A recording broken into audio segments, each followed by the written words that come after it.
When you think of family, you might picture holidays, shared meals, maybe some good-natured squabbles.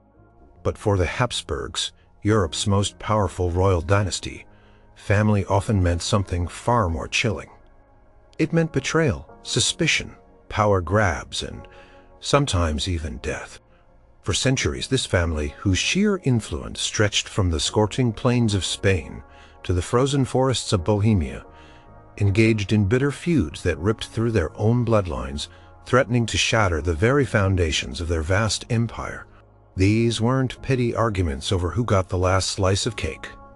These were battles for crowns, souls, and the future of a continent fought not on distant battlefields, but in hushed palace corridors, within locked chambers, and behind smiling masks.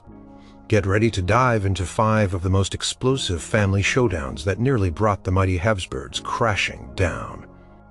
Number 5. Maria Theresa vs. Joseph II. The battle for the empire's soul. The year was 1765, and a heavy silence descended upon the Schönbrunn Palace in Vienna. Emperor Francis I, Maria Theresa's beloved husband, and the father of her 16 children, had died suddenly. His passing left a gaping hole in Maria Theresa's heart and a power vacuum at the very top of the Holy Roman Empire.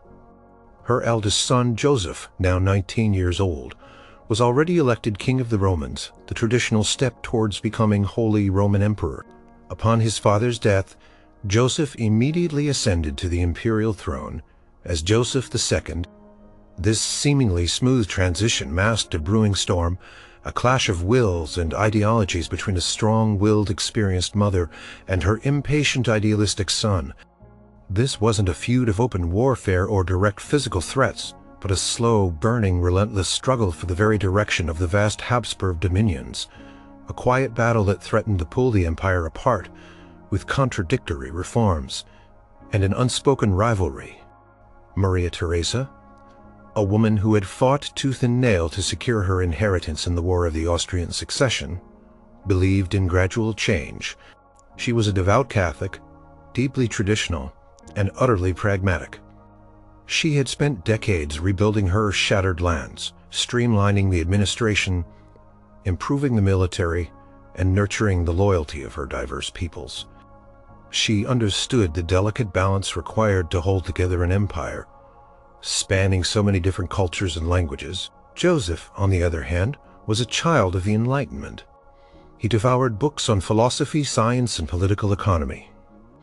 He believed in reason, efficiency, and radical reform.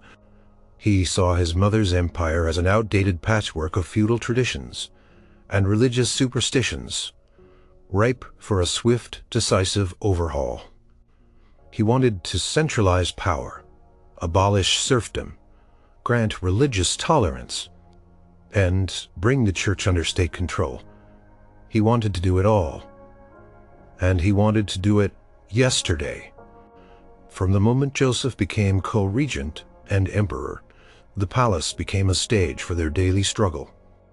Maria Theresa, still Empress of Austria, Bohemia, and Hungary, retained ultimate authority over the domestic affairs of the Habsburg hereditary lands.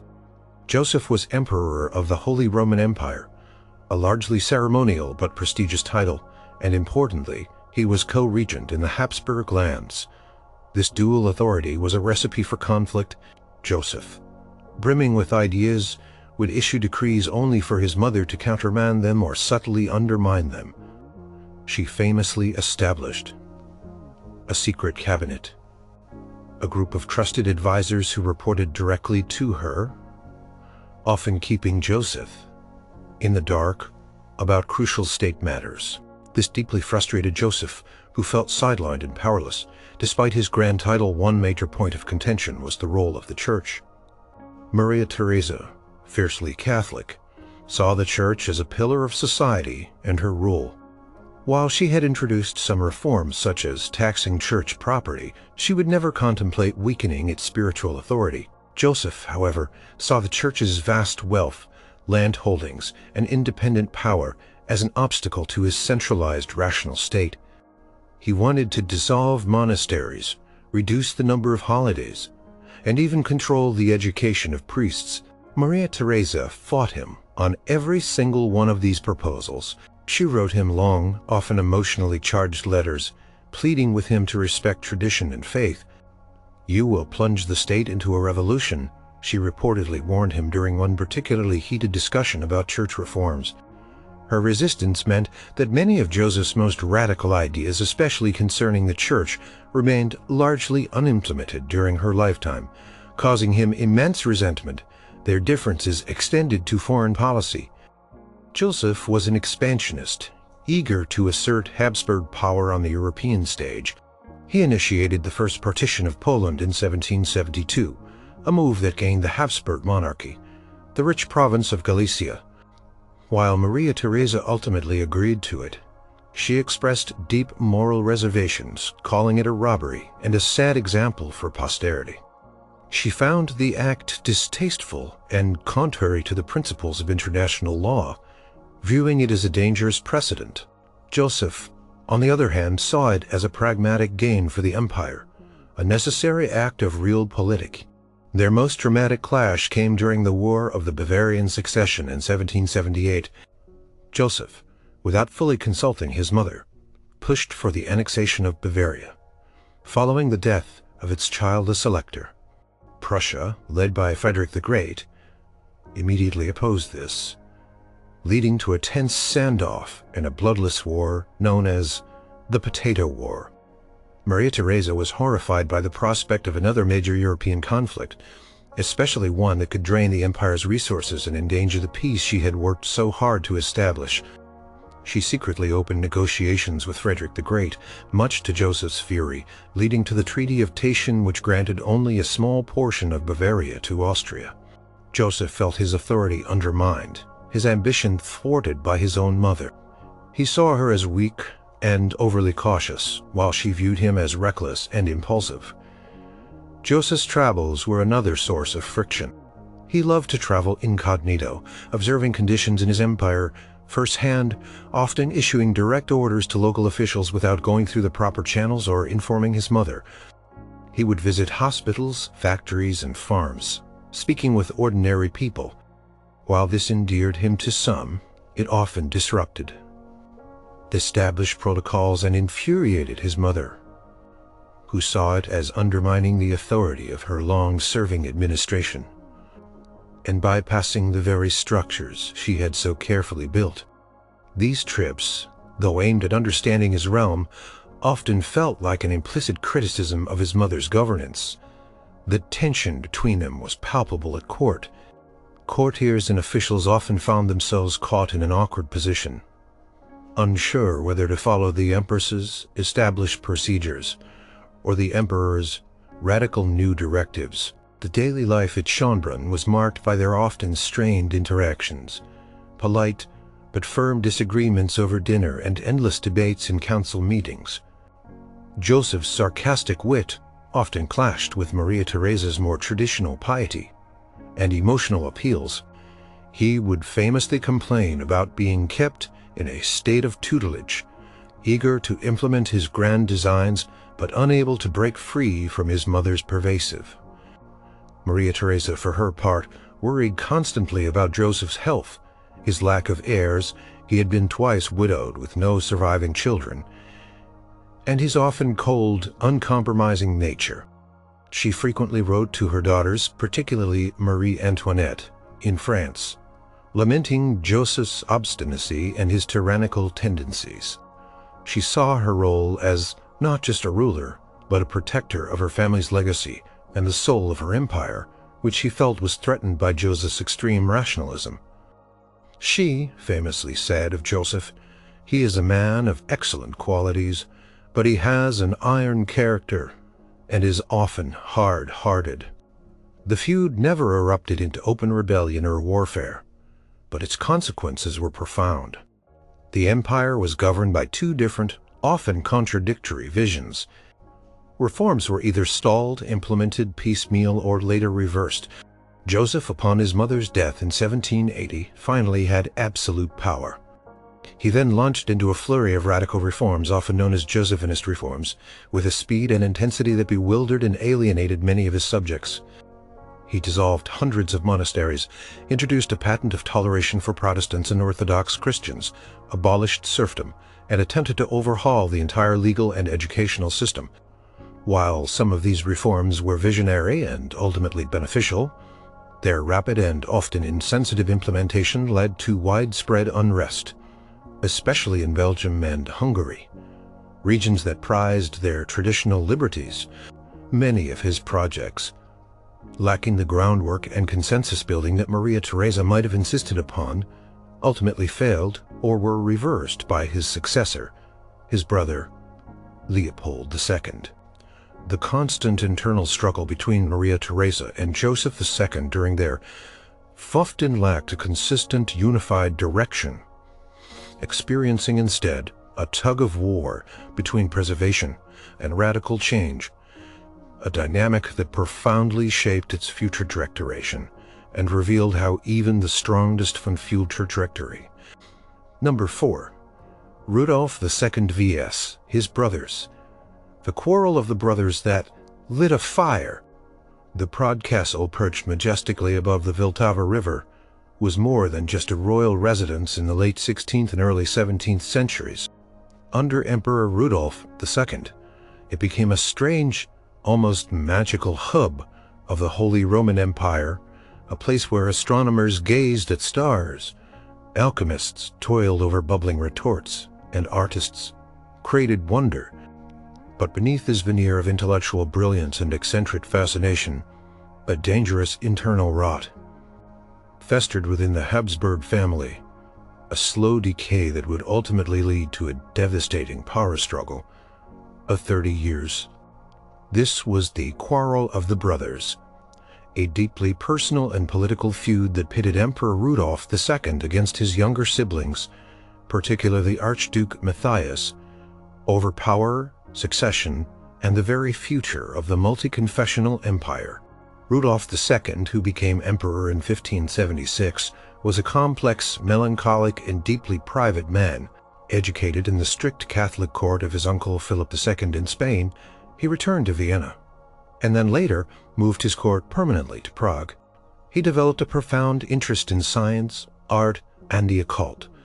He amassed vast collections of art and curiosities, sponsored astronomers like Tycho Brahe and Johannes Kepler, and spent countless hours in his laboratories pursuing the secrets of alchemy.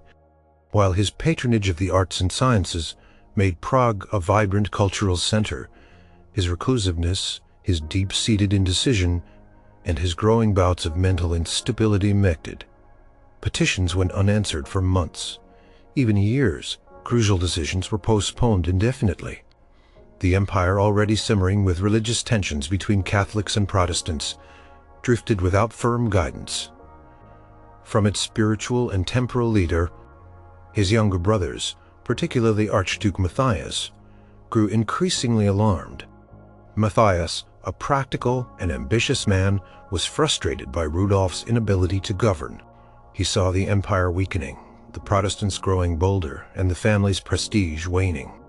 Their other brothers, Maximilian III, the Grand Master of the Teutonic Knights, and Albert VII, governor of the Spanish Netherlands, shared Matthias's concerns, forming a powerful family bloc against their elder brother.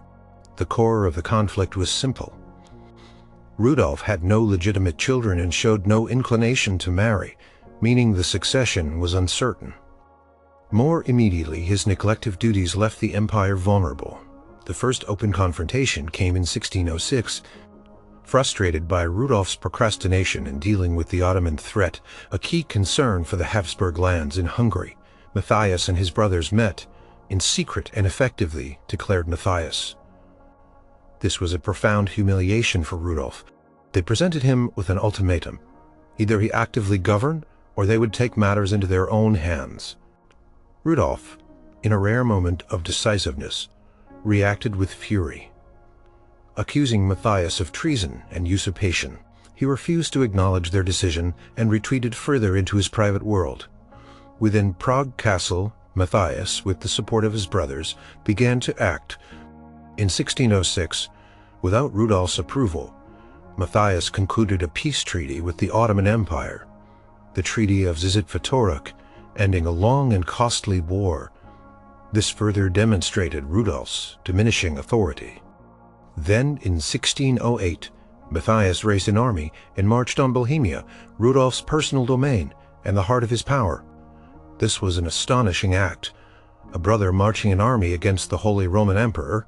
The situation was dire. The Habsburg lands were on the brink of civil war.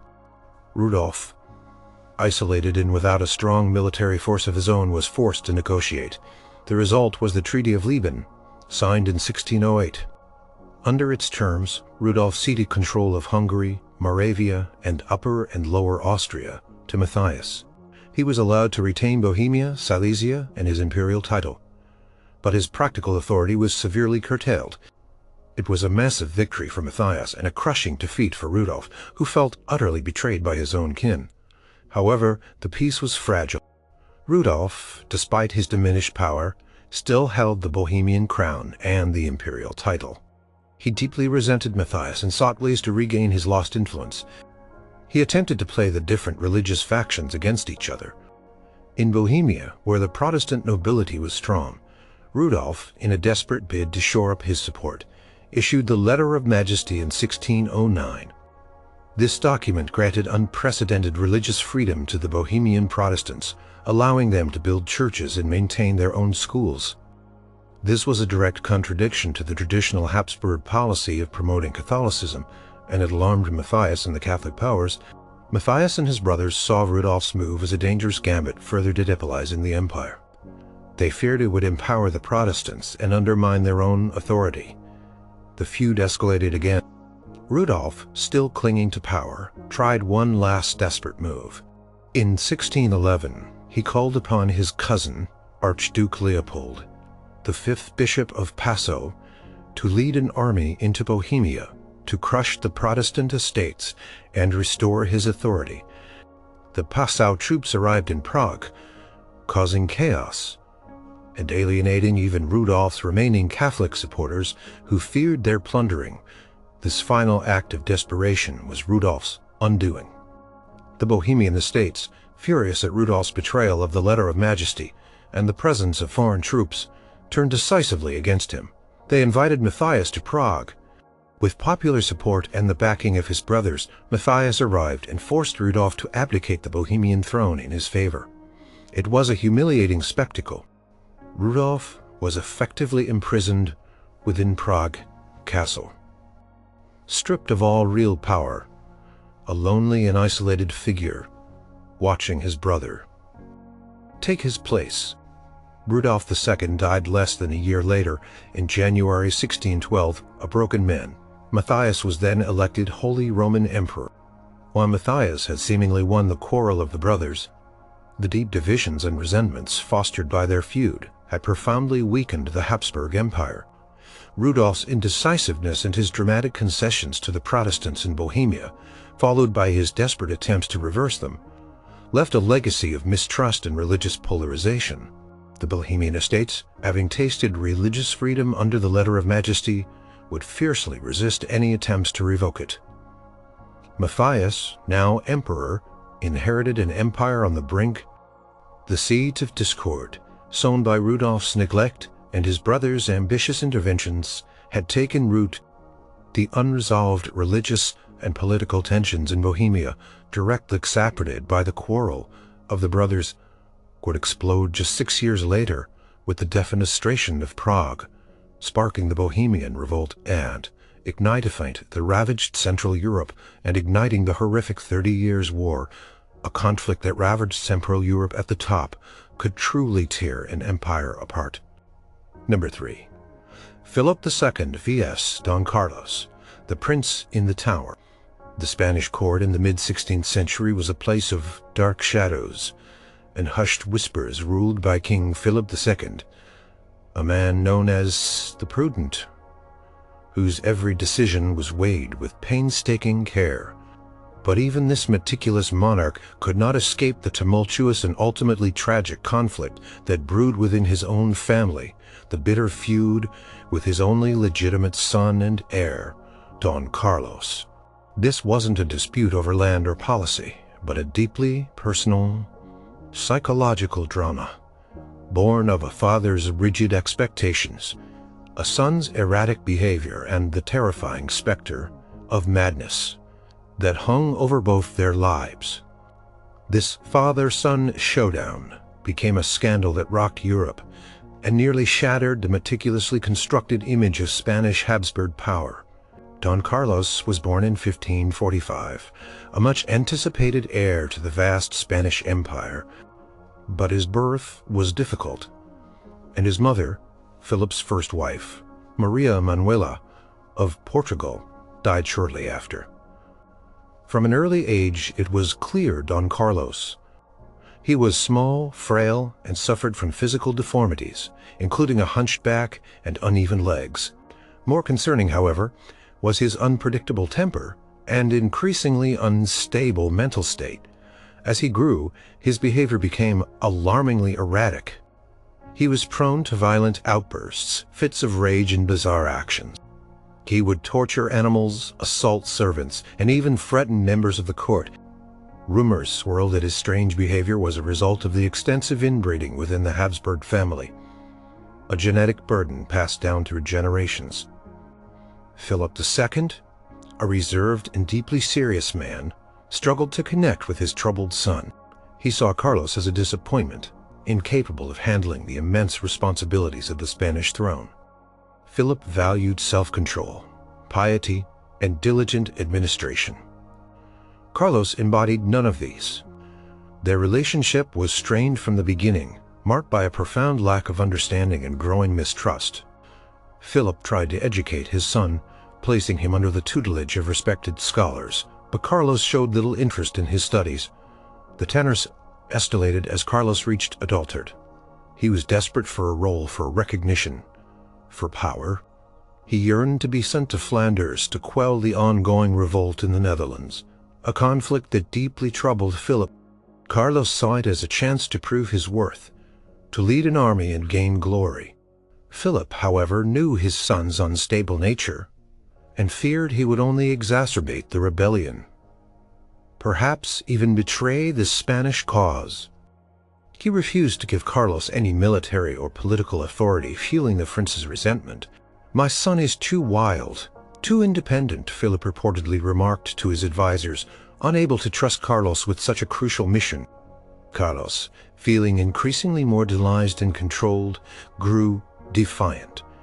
He spoke openly against his father's policies, criticized his advisors, and even made veiled threats against those he perceived as his enemies. Including Philip himself, he began to plot. He reportedly considered fleeing Spain to join the rebels in the Netherlands, or even to seek help from his uncle, Emperor Maximilian II, Philip's cousin, who was seen as more sympathetic to Protestant causes. These were acts of grave treasoning. Carlos, in one of his wild rages, reportedly threatened to kill his confessor, a man named Fray Diego Bermeo, after the confessor refused to grant him absolution until Carlos reconciled with his father. Around the same time, Carlos began making arrangements for his escape, speaking with courtiers and even seeking ships. Word of his plans, exaggerated or not, reached Philip through various channels. The king, known for his vast network of spies and informants, was now faced with an unbearable truth. His own son was plotting against him. The situation was desperate. Philip knew that allowing Carlos to escape, especially to the rebellious Netherlands or a foreign court, would be catastrophe for the empire. It would legitimize the rebellion, weaken Spain's authority, and create an international scandal. But how to deal with his heir, his own flesh and blood? A prince whose madness seemed to be spiraling out of control. On the night of January 18, 1568, Philip II made the agonizing decision, accompanied by his most trusted advisors, including the Duke of Feria and Louis de Requesens, and armed guards. The king personally went to Don Carlos's chambers. Carlos reportedly struggled violently, shouting threats and curses. Philip's men disarmed him, removed the windows from his room to prevent escape, and secured the door. Don Carlos, Prince of Asturias, the heir to the mightiest empire in the world, was arrested by his own father. Carlos was placed under strict house arrest in his apartments within the Alcazar in Madrid. All his papers were seized, and he was forbidden from communicating with anyone outside, a small circle of trusted guards and physicians. The official reason given to the public was that the prince was suffering from a grave illness and required isolation for his recovery. In reality, it was a prison. News of the arrest sent shockwaves across Europe. Foreign ambassadors scrambled for information, and rumors spread like wildfire. Was the prince mad? Had he truly plotted treason? Was he being tortured? During his imprisonment, Carlos's mental and physical health deteriorated rapidly. He refused to eat, then ate excessively. He reportedly drank large quantities of iced water even in winter, which worsened his already frail health. He suffered from fevers, visions, and fits. Physicians were brought in, but their efforts were futile. The king himself visited his son on occasion, but the strained relationship remained. Accounts from the few who saw him during this time paint a picture of a tormented soul ravaged by isolation and his own internal demons. Don Carlos died on July 24, 1568, just 6 months after his arrest. At the age of 23, the official cause of death was illness, likely a combination of his congenital issues, his erratic behavior during imprisonment, and perhaps even despair. However, the suddenness of his death, combined with the secrecy surrounding his arrest, immediately fueled speculation that he had been poisoned or executed on his father's orders. This rumor, though unproven by historical evidence, persisted for centuries and deeply stained Philip's reputation, portraying him as a cold, ruthless father who would sacrifice even his own son for the sake of the state. The death of Don Carlos created an immediate succession crisis for the Spanish Habsburgs. Philip II, at 41, was left without a direct male heir, forcing him to marry again. He eventually had a son, Philip III, with his fourth wife, Anna of Austria. But the uncertainty in the interim period was a dangerous vulnerability for the sprawling empire. The Don Carlos affair was a stark illustration of how deep familial discord, especially at the highest levels, could create profound instability and public scandal for a ruling dynasty.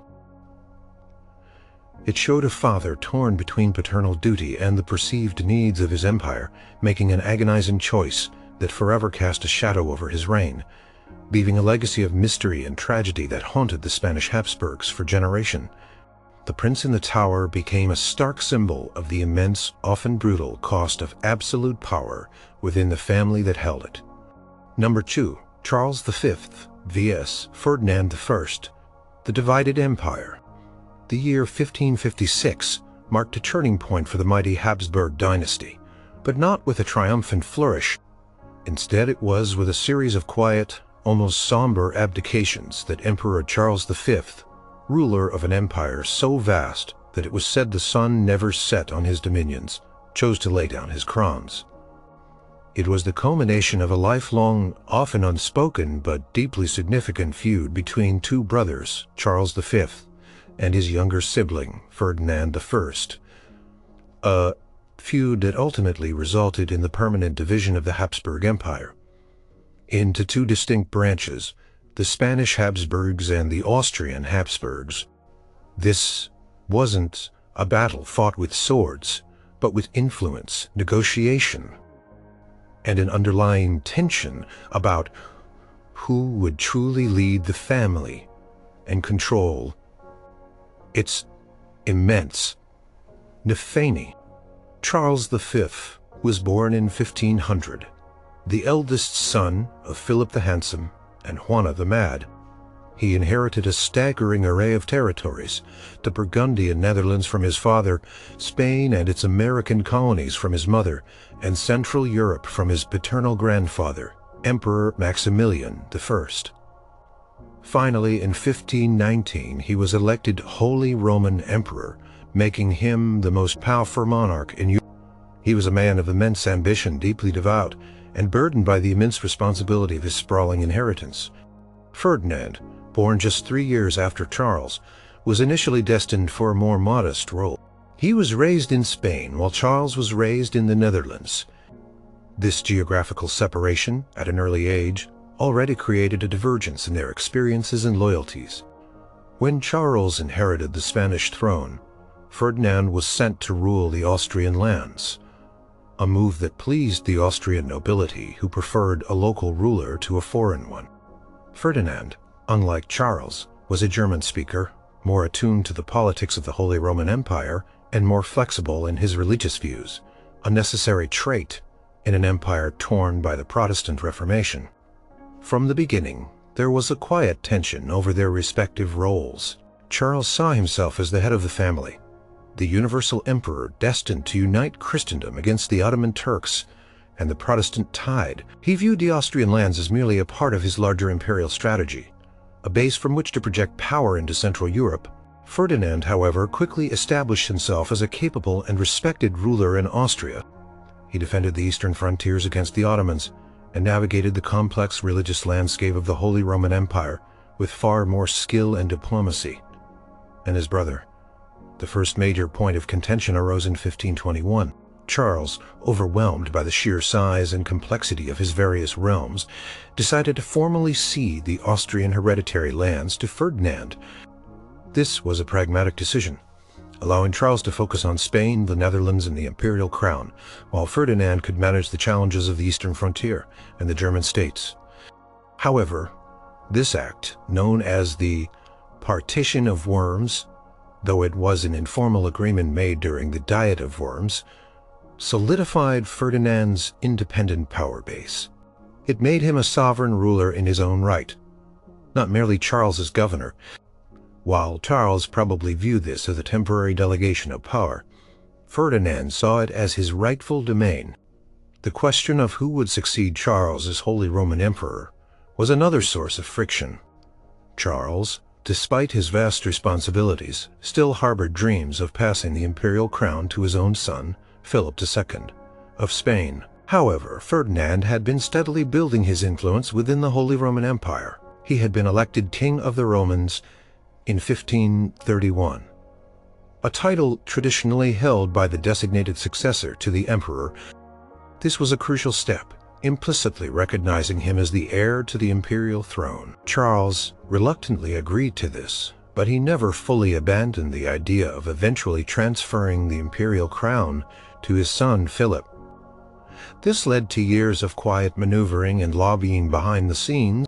Philip, raised as a Spaniard, did not speak German and had little understanding of the intricate politics of the Holy Roman Empire. The German princes, both Catholic and Protestant, largely preferred Ferdinand, who was familiar with their customs and their concerns. The idea of a Spanish-speaking emperor who might impose absolute rule and aggressive Catholicism was deeply unappealing to them. Ferdinand, for his part, skillfully cultivated alliances and presented himself as a defender of German liberties and a more pragmatic voice in the religious disputes. The tension between the brothers came to a head in the 1550s. Charles, exhausted by decades of relentless warfare, administrative burdens, and the failure to fully suppress Protestantism in Germany, decided to abdicate. He recognized that his vast empire was simply too large for one man to effectively govern, and that the two major branches, the Spanish and the German, had developed distinct interests. His grand vision of a universal, united Christian empire under his rule had failed. In a series of staggered abdications between 1554 and 1556, Charles began to dismantle his vast inheritance. First, he ceded the Kingdom of Naples and the Duchy of Milan to his son Philip. Then, in a dramatic ceremony in Brussels in October 1555, he formally abdicated his sovereignty over the Netherlands to Philip. Finally, in January 1556, he relinquished his Spanish crowns, including Spain and its vast American empire, to Philip. This was the birth of the Spanish Habsburg branch, with Philip II at its head. The Holy Roman Empire, however, was another matter. Charles knew that the German princes would never accept Philip as emperor. Despite his lingering desire for his own son to inherit the imperial title, Charles reluctantly acknowledged the political reality. He formally abdicated the Holy Roman imperial crown to his brother Ferdinand in 1556. This decision, though pragmatic, deeply disappointed Philip, who felt he was being denied his rightful place as the sole heir to all of Charles's power. It also signaled the definitive split of the Habsburg dynasty. Ferdinand. Now Emperor Ferdinand I gained control over the Austrian hereditary lands, Bohemia, Hungary, and the imperial title. His branch became the Austrian Habsburgs. Philip, as King of Spain, inherited Spain, its American Empire, the Netherlands, Naples, Milan, and other Italian territories. His branch became the Spanish Habsburgs. The division was complete. While the brothers maintained a facade of respect and cooperation, the underlying tension and the ultimate division of their father's extraordinary inheritance reflected a fundamental disagreement about the future of their dynasty.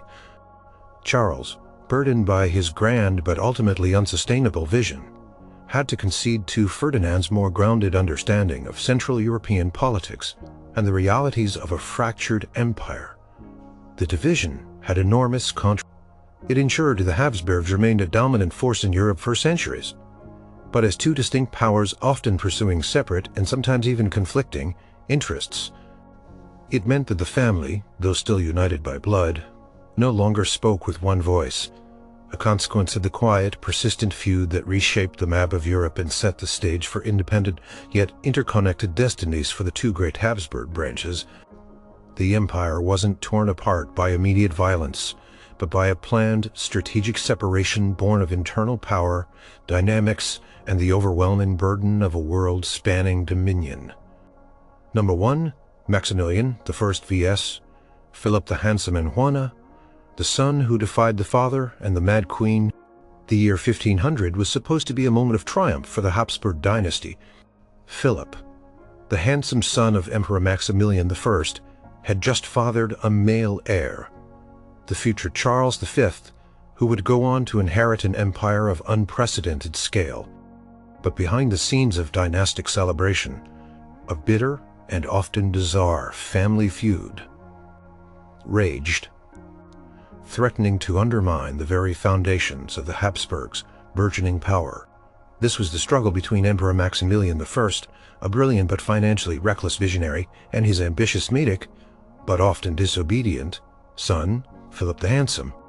Adding another layer of tragic complexity was Philip's wife, Juana, whose descent into mental illness, earning her the title Juana the Mad, became a pawn and a peril in this high-stakes family drama, threatening the stability of two of Europe's most powerful kingdoms.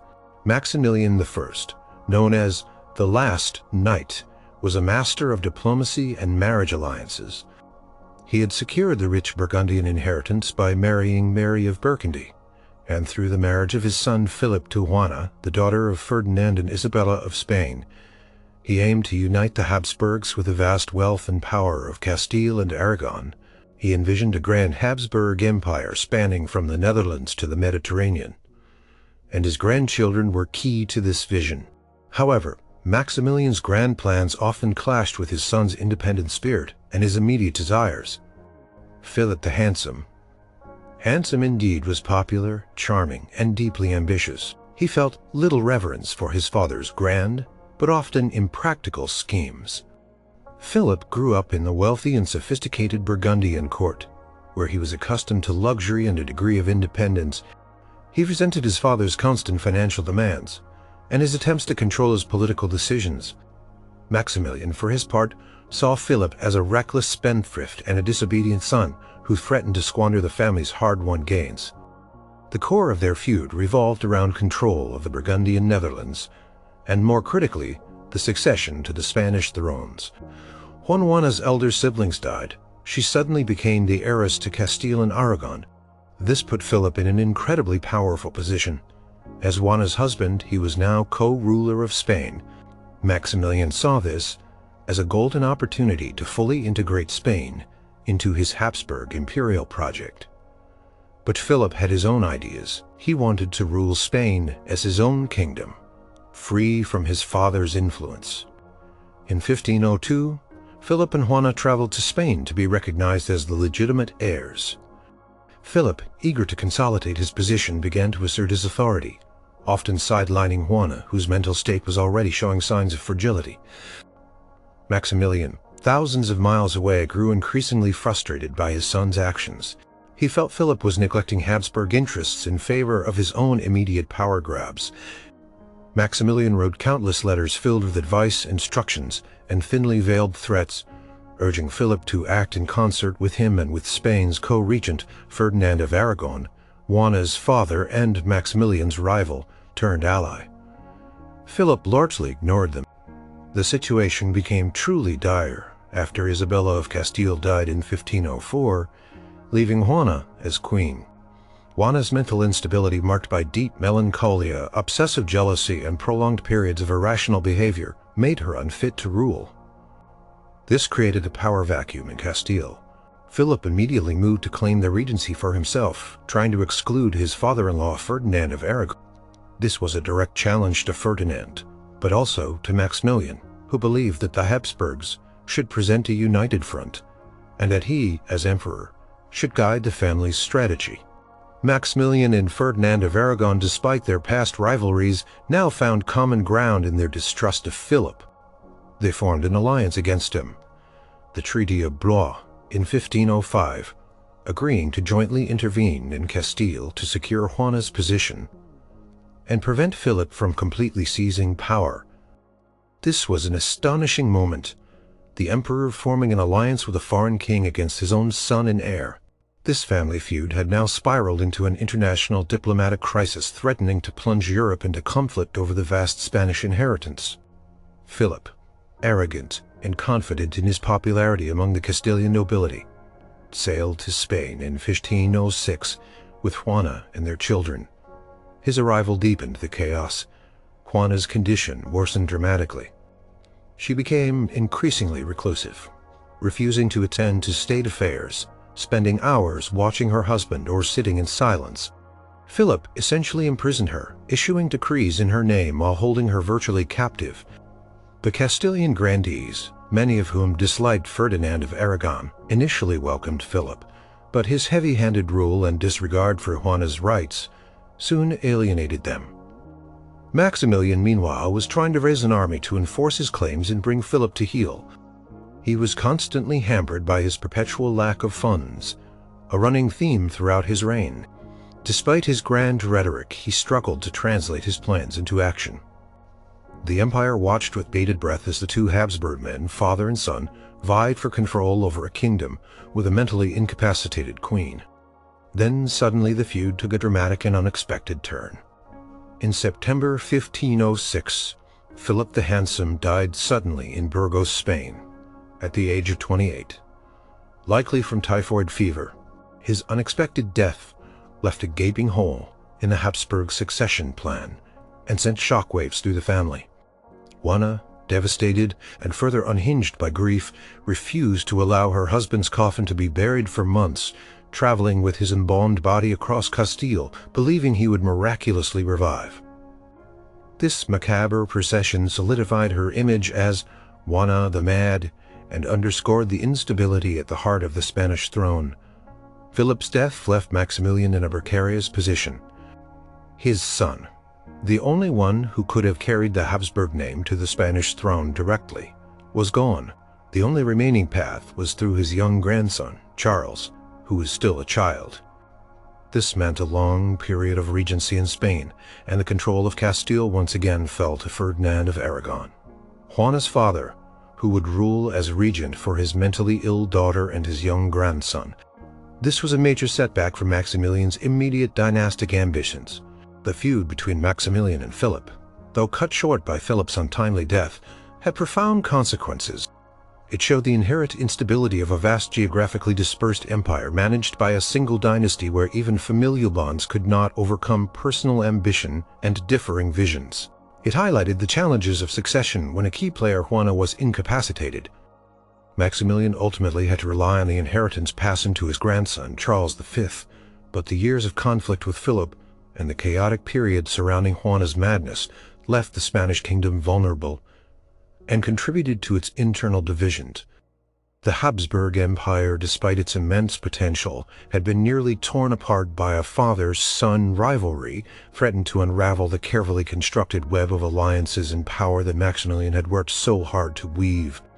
It was a stark lesson in how personal drama within the royal family could have continent-spanning implications, setting a precedent for the turbulent family dynamics that would plague the Habsburgs for centuries to come.